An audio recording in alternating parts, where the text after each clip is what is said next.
Do you read me? Be advised, you are coming in weak and unreadable. Say again, Com Tower. This is Pacho. Do you read me? Pacho, this is Com Tower. I read you Lima Charlie. Com Tower, Com Tower. Request permission to launch and commence the field op. Over. Stand by. Pacho, permission granted. I say again, permission granted. Roger that. Launching podcast in 3, 2.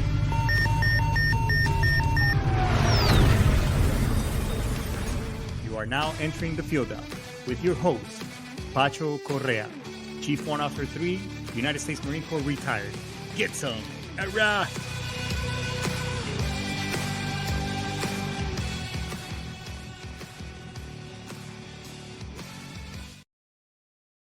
What's going on, everybody? Hey, another week is upon us. Baby Friday is here.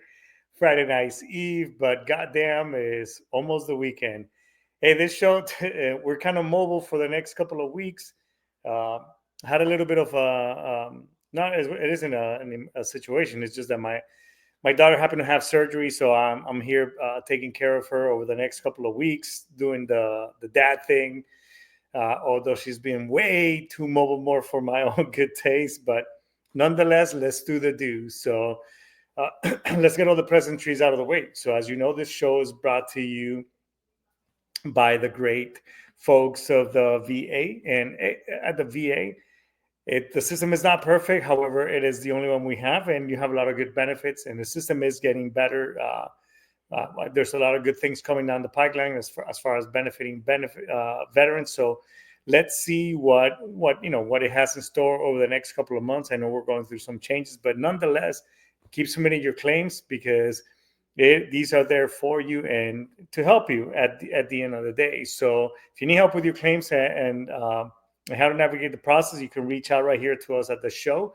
And we'll get you all pointed in the right direction. And I will give you a free 1 hour strategy.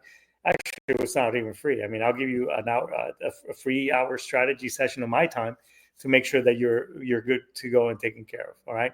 Also, if you want to take yourself, when was the last time that have you ever thought about, hey, where am I financially? Where do I stand? Am I on target to retire? Because retirement is actually not an age; it is a financial figure. And if you want to find out what your financial independence number is, as well as see how to get rid of all your debt, including paying off your home for free, then, hey, reach out to the Money Pro. At the Money Pro, what we do is we help folks out, figure out the financial independence number and where they could be financially down the road, whether it is, if you need to roll over or do something with your 3 savings plan where you can still contribute to it, or an old 401k that's still lagging somewhere else and you're not able to contribute to it. You want to keep having choices in how to control your own money. Then just go to meetthemoneypro.com, watch the video, and then up on the upper right-hand corner of there's the calendar. Give yourself a calendar. And what we'll do is we'll give you a free 1 hour strategy session, and we'll give you some free specific strategies and techniques that'll take yourself and your financial future to the next level. So go ahead and reach out. That's meetthemoneypro.com, and get yourself there, and we'll get you going. If the show is also all about the freedom of speech, the right to bear arms. So if you like the information that you hear, or there's something specifically that you want us to do a show on, by all means, go ahead and reach out. So and let us know, because we'll be more than we'll do our best to oblige, and because if it's important to you, it might be important to the rest of the community. So go ahead and check us out. All right. And so again, if you support the show, if you support the right to bear arms, freedom of speech, all that good stuff in the Constitution, and like, subscribe, and follow, make sure you help me the analytics on my YouTube show as well, because we just want to. I want to be able to keep growing this platform. All right. And if you want to be a guest on the show, you got something that if you're helping veterans, or you got something that a product or something, or your company, hey, I'll be more than glad to get you on the show today. So, and if not, hey, support Sitchradio.com. There are also some great folks out here. And if you want to have your own podcast, give Brian Coburn a shout out. All right. So that's pretty much all the pleasantries out of the way. So here, you all know that here at the field, we empower veterans to take charge of their lives, both in and out of uniform. Today's show, we're going to dive into a little bit on a very critical topic, which hits me very near and dear to my heart. Knowing your worth in the workplace, how to recognize discrimination, and basically standing up for yourself and the right way, not the knife hand way, as we used to say. So, many years, not many years ago, last year, as you all know, I took a leap of faith and I went for business for myself once again. I had done it, back in 2018, and but one that led to my basically, I it wasn't the leap of faith, but I wasn't a work. I think I would have just wrote out that paycheck for as long as I could have, since I was doing. I've always been an entrepreneur, doing things differently. So, but my treatment in the workplace wasn't the best, and you as a veteran should never tolerate. So, because let's face it. When we were after many years of embracing the suck, a lot of us don't even realize we're being undervalued or disrespected at all. So it's time to change that. When you leave while you're in the service, yeah, we embrace certain things, or like, okay, I'm getting yelled at by staff sergeant or whatever, or Gunny's flipping a desk over, but that stuff is not actually, it's not okay in the in the workplace, in a normal environment, right? So let's talk a little bit about why veterans struggle in the workplace, as civilians, because we come from an environment where we have to adapt and overcome, but in the real world, that can sometimes lead us to accept things that we shouldn't accept. Things like, uh, you know, an employer putting their hands on you, that whether they're male or female as well, because males do get sexually harassed. In my workplace, in two, since I've been retired, I've worked in several places, and in two of them, I had female coworkers. Actually, one of them was talking very inappropriate to me, and they were even putting, when people, that whole, remember when you were at boot camp and drill instructors like one arm distance, don't you put your hands on me, or don't violate my space. That's the in the real world, that shit is very real. Imagine yourself, if a male puts a hand on a female, as in like touch their shoulder or something like that, you will for sure find yourself in HR. Hey, like, that's not inappropriate or whatever. But it has to be a two-way street, because those things happen. So much so that I told that coworker, I was like, hey, don't you ever put your hands on me ever again, or I'm gonna have to go to HR. I also documented all that stuff as well. So, and then in my last workplace, my supervisor, this individual, she was putting her hands my shoulder, and that made me very uncomfortable, because the simple fact that we did not have that type of relationship. It was very clear from the beginning that I was not welcome to that job place, even though the recruiters hounded me to leave my previous job and to come and work for them. So you don't allow those things to happen, okay? Because in the service, if your boss, yeah, like I mentioned earlier, you do push-up, burpees, whatever the case, but that was called. But in the real world, that would be an HR issue. So why do veterans get taken advantage of? Obviously, because we don't know. We really don't know our employee rights, because we came from an environment where, whether we did 3 years, whatever, it doesn't really matter. You know what I'm saying? So we have to be very cognizant of the simple fact that we got to know, where we came from, and because of the system that we came from, being the service, um, you know overly, things were encouraged, like getting yelled at or whatever the case. Um, and then sometimes even employers assume like, okay, well, this guy, they'll accept, they have to do whatever it is that I'm telling them. And that was not the case. Again, even, in at my previous company, I finally wised up to things. I'm like, wait a minute, I am an employee. I do have rights. I do have, I can go talk to an advocate or a case. And by the way, HR, at as much as we may think they're there for us as an advocate.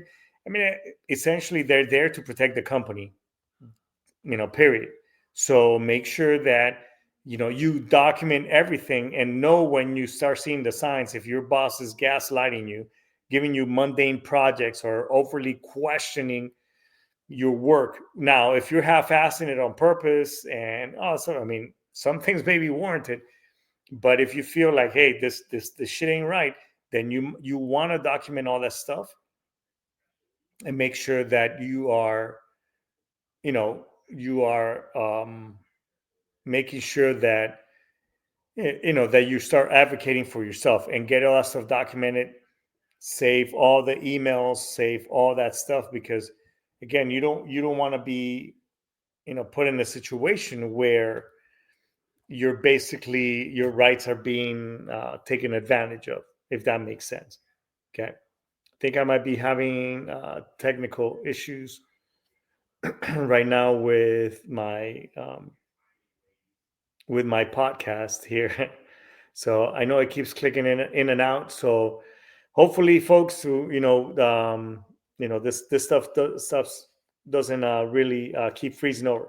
So again, what in this part of the podcast, just make sure that you start learning your rights. That, hey, if you feel like you're being disrespected or your boss is kind of taking advantage of you, start keep emails. Document your conversations, time, date, place. The deal from when you're in the service, that, hey, in this time and date I was talked to this way, blah blah blah. Same stuff, just like you were in the service. You got to recognize when it's time to take action, and recognizing the red flags. Um, signs that you're being taken care or being taken advantage of is unrealistic expectations, or about your background, or excessive workloads, unpaid extra times, or you're overly being scrutinized. I mean, they know that you get the stuff done, but sometimes, like it was in my case, and it was plainly obvious that I was more. And again, I'm not saying I'm the shit or whatever the case. I'm just saying that I was more qualified. I made a name for myself in the industry in a good way, where I was. How can I put it? I was. I had a lot. I have a lot of the certifications. I have a huge following on social media, especially on LinkedIn, for safety items. So we have to be able to advocate for ourselves, and making sure that all these things are making sure that we are doing that we're being taken care of. Does that make sense, everybody? So you have to make sure that you got to advocate for, you got to be your own advocate. Okay. Lack of promotion opportunities, hostile work environments. Again, those are the things that I lived. I mean, in my after my first year, I mean, I had implemented programs, developed a bunch of safety things. I taught several safety OSHA classes. At this place, I ended up receiving, it was a 2% pay raise. And this individual, this individual had the gall to tell me, that, I need to step it up. And I was like, wait a minute, there was all these things that before I got here were non-existent. So how do you know your rights, and how to fight back the right way? Well, let me tell you how some of those things can work.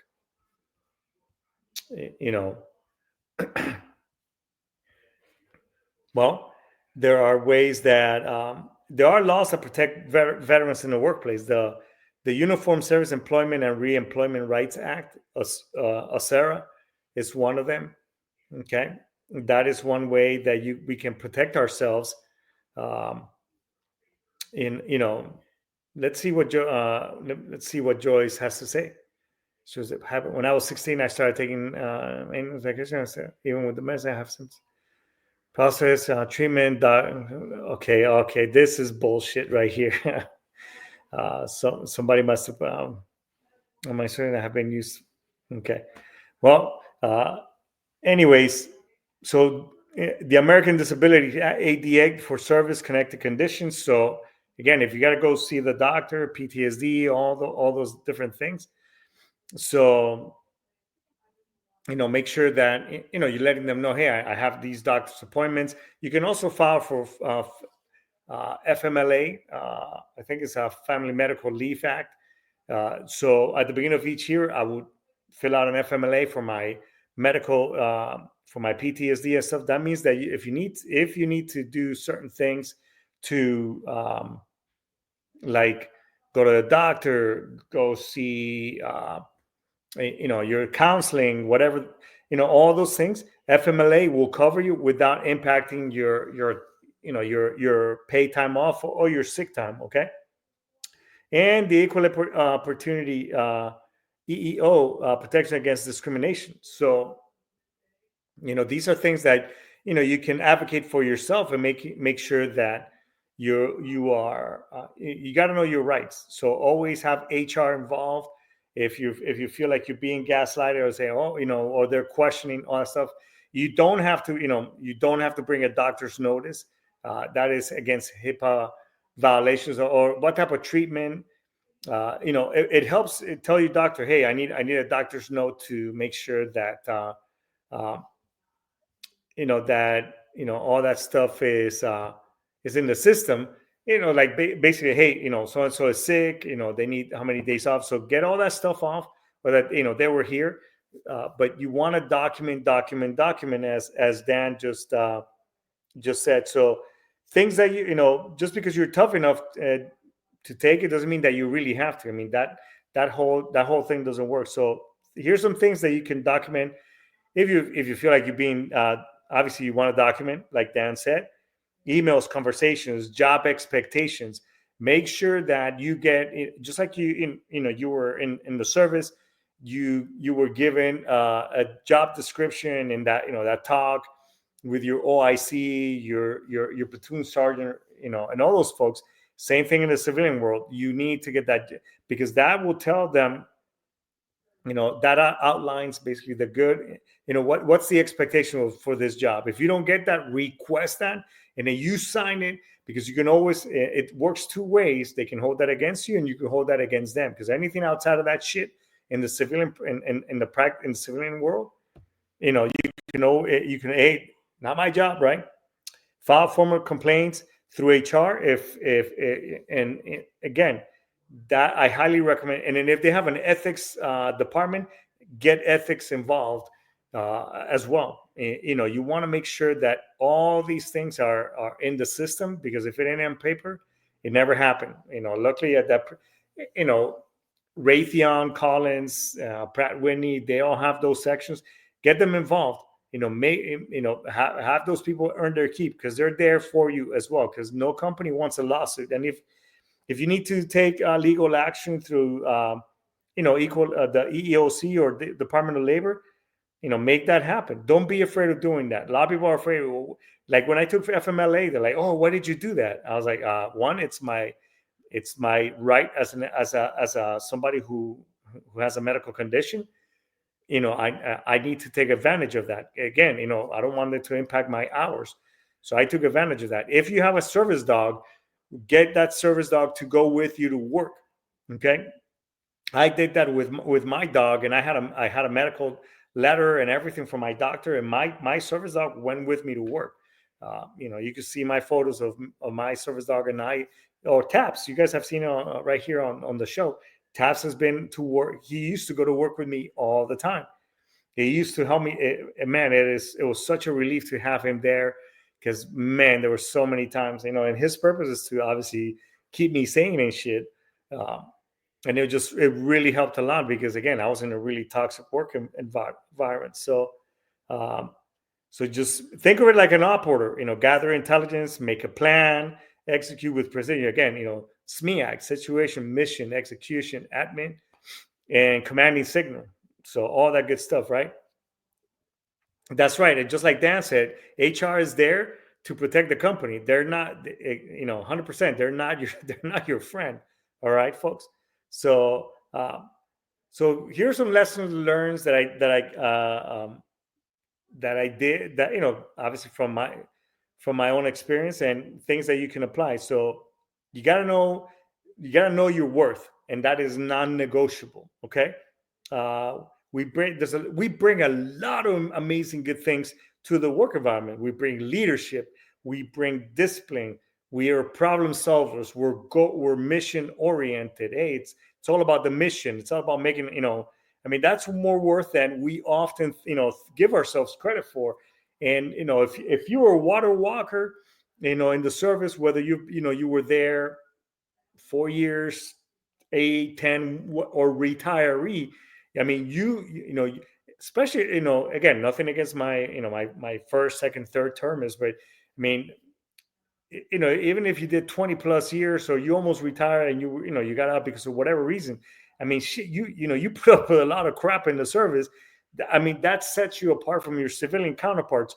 So make sure that you're giving yourself credit where credit is due. Okay. And just because you can handle the suck or the bad situation doesn't really mean that you should.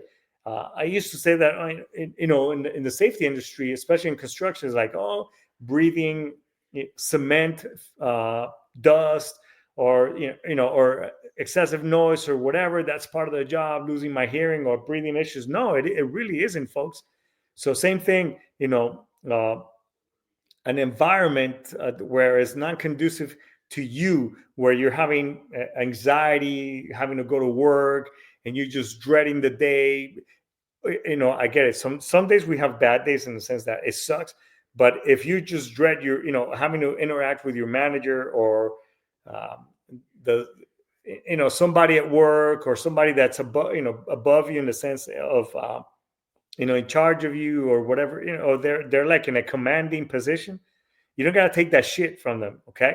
You're a civilian now. So you got to make it known. So know your rights, know your value, and don't ever let someone take advantage of your dedication, because there are a lot of motherfuckers out there that will take advantage of that. I mean, Dan and I have worked together on not only did we work together in the Marine Corps, but we're also out of the Marine Corps. We ended up working together, and he was a shout out to Dan. He was an amazing leader, an amazing manager where we worked. But even his, even he got a raw deal out of, and we both used to, and I was like, man. And when I moved on to my other place, I'm like, dude, does this shit sound right to you? And he was like, nope. And you need to do this, you need to do that. And he himself, found himself in a pretty, really crappy situation. So set yourself up for success and know you're right. You don't have to you don't got to take that crap from anybody.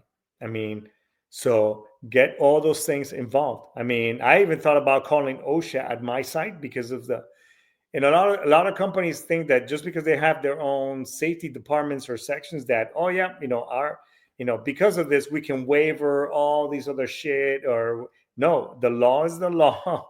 Whether it's treatment of employees, safety, whatever the case, you know you don't have to take a toxic situation for what it is. Okay, so make sure that um, you know that if you have questions, or you've been struggling in the workplace with issues, seek out the resources. You can you can always reach out to us here at the show. I mean, we speak from experience. So and talk to somebody, a mentor. But Even your therapist at the VA or whoever it is that you seeking guidance from for other issues. If you find yourself talking about your work and that you get anxiety and and it's exacerbating your PTSD, and that is a recurring theme with your therapist, that's an issue. So and you wanna be able to be, how can I put it?